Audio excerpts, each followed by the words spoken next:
এত সুন্দর একটা ওয়েদার, আর তার সাথে আমরা ক্যাম্পে কেন গেছি, আমরা কি ক্যাম্পের মানুষ, ক্যাম্পের পরিবেশ দেখতে কেমন, এইসব প্রশ্নের উত্তর দিব আপনাদেরকে আজকে এই ব্লগের মাধ্যমে।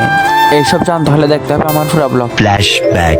সো হ্যালো এভরিওয়ান, আসসালামু আলাইকুম। আপনারা সবাই কেমন আছেন? আপনাদের দোয়া ও ভালোবাসায় আমি অনেক অনেক ভালো আছি। আমার নতুন আরেকটি ব্লগে আপনাদের স্বাগতম। তো আজকে যেহেতু লাস্ট রোজা, মানে শেষ রোজা, তাই জন্য আমার মাইমাদের বাসা থেকে কল করে বলেছে আমাদের পুরা ফ্যামিলি, মানে ফ্যামিলি মেম্বার্স সবাই ওদের বাসায় ইফতারি করতে। ইফতারির দাওয়াত শুনে আমি তো তাড়াতাড়ি ঘুম থেকে উঠে পড়লাম। উঠে ফ্রেশ হয়ে মুখ হাত ধুয়ে আমি নামাজে চলে গেলাম, কারণ রোজা রেখে নামাজটা আদায় করতে হবে, কারণ রোজা রেখে নামাজটা না পড়লে রোজা হবে না। তো গাইস, নামাজ শেষ করে এখন যাব বাসায়। বাসায় সবাই রেডি হয়ে বসে আছে, নামাজ শেষ করে আমি যাব। তো গাইস, এখন ইফতার রেডি হয়ে আছে,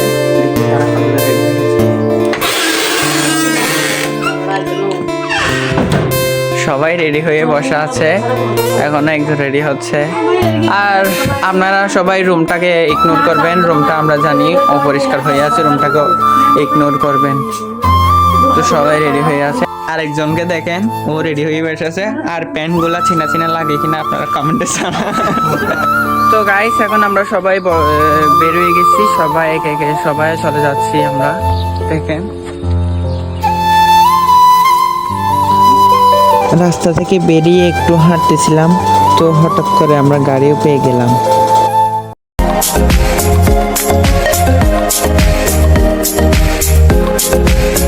আমরা গাড়ি নিয়ে কি সুন্দর যাচ্ছিলাম।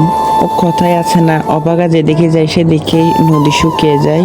যাইতে যাইতে দেখি ওমা কত লম্বা একটা জ্যাম। তো জ্যাম জট থেকে এসে আমরা কি সুন্দর একটা জায়গায় এসে দাঁড়ালাম। দেখেন মনটা একদমই হালকা হয়ে গেল। তো ওইদিকে আমি দেখেন ভিডিও করতেছি, সবাই আমার দিকে তাকিয়ে আছে, আমার কি লজ্জা লাগতেছিল। আর এদিকে দেখেন আমাদের বুড়িটা কি সুন্দর ঘুমাচ্ছে।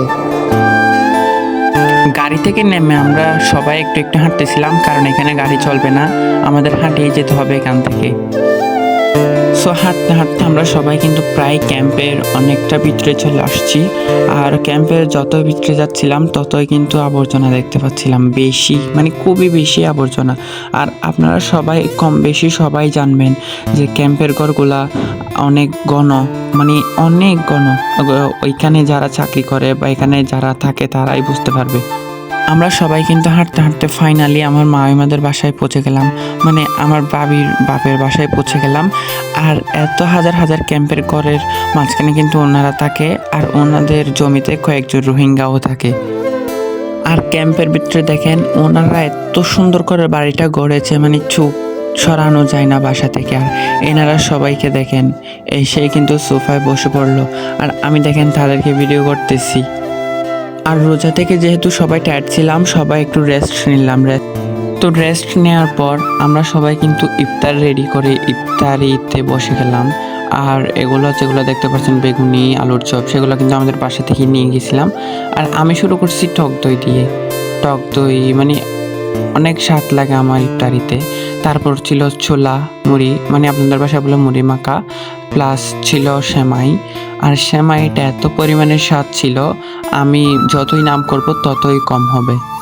আর সব কিছু শেষে ছিল একটা একটা ড্রিঙ্কও। এই ড্রিঙ্কও খেয়ে কিন্তু আমরা আমাদের ইফতারি কমপ্লিট করলাম।